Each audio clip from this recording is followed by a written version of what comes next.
سورہ الدخان قرآن کی 44ویں صورت ہے۔ اس میں 59 آیات اور 3 رکوع ہیں۔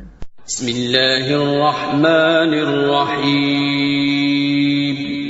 شروع اللہ کا نام لے کر جو بڑا مہربان نہایت رحم والا ہے۔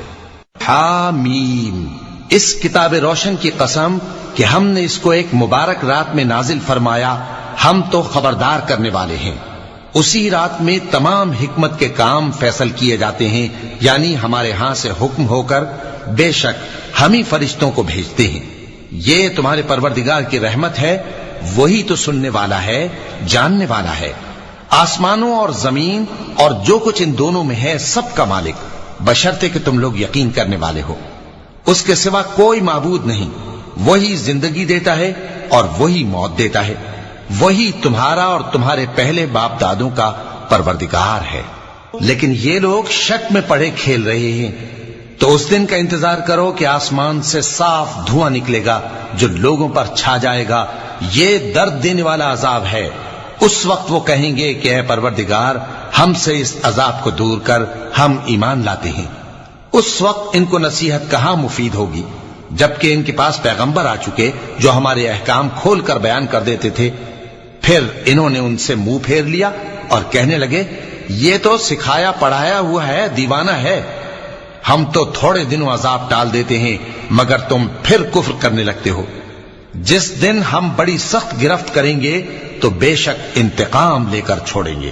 اور ان سے پہلے ہم نے قوم فرعون کی آزمائش کی اور ان کے پاس ایک عالی قدر پیغمبر آئے جنہوں نے یہ کہا کہ اللہ کے بندوں یعنی بنی اسرائیل کو میرے حوالے کر دو، میں تمہارا امانت دار پیغمبر ہوں، اور اللہ کے سامنے سرکشی نہ کرو، میں تمہارے پاس کھلی دلیل لے کر آیا ہوں، اور اس بات سے کہ تم مجھے سنسار کرو میں اپنے اور تمہارے پروردگار کی پناہ لے چکا ہوں، اور اگر مجھ پر ایمان نہیں لاتے تو مجھ سے الگ ہو جاؤ۔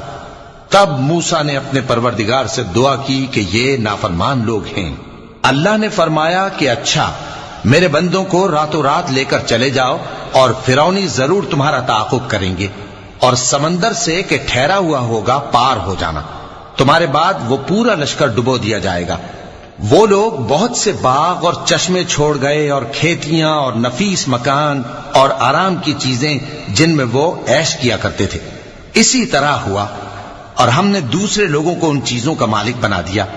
پھر ان پر نہ تو آسمان اور زمین کو رونا آیا اور نہ ان کو مہلت ہی دی گئی، اور ہم نے بنی اسرائیل کو ذلت کے عذاب سے نجات دی، یعنی فرعون سے۔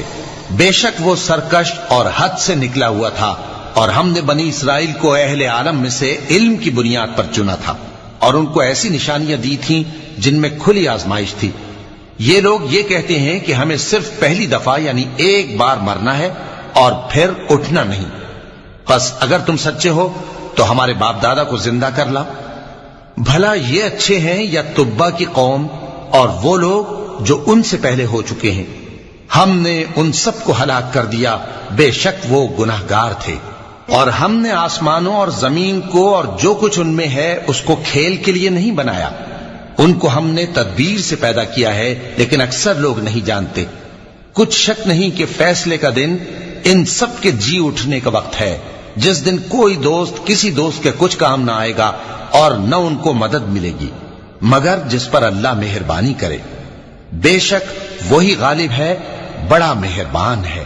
بلا شبہ تھوہر کا درخت گناہگاروں کا کھانا ہوگا، جیسے پگھلا ہوا تانبا۔ وہ تھوہر پیٹوں میں اس طرح کھولے گا جس طرح گرم پانی کھولتا ہے۔ حکم دیا جائے گا کہ اس کو پکڑ لو اور کھینچتے ہوئے دوزخ کے بیچوں بیچ لے جاؤ، پھر اس کے سر پر کھولتا ہوا پانی انڈیل دو کہ عذاب پر عذاب ہو۔ اب مزہ چکھ، تو بڑی عزت والا اور سردار تھا۔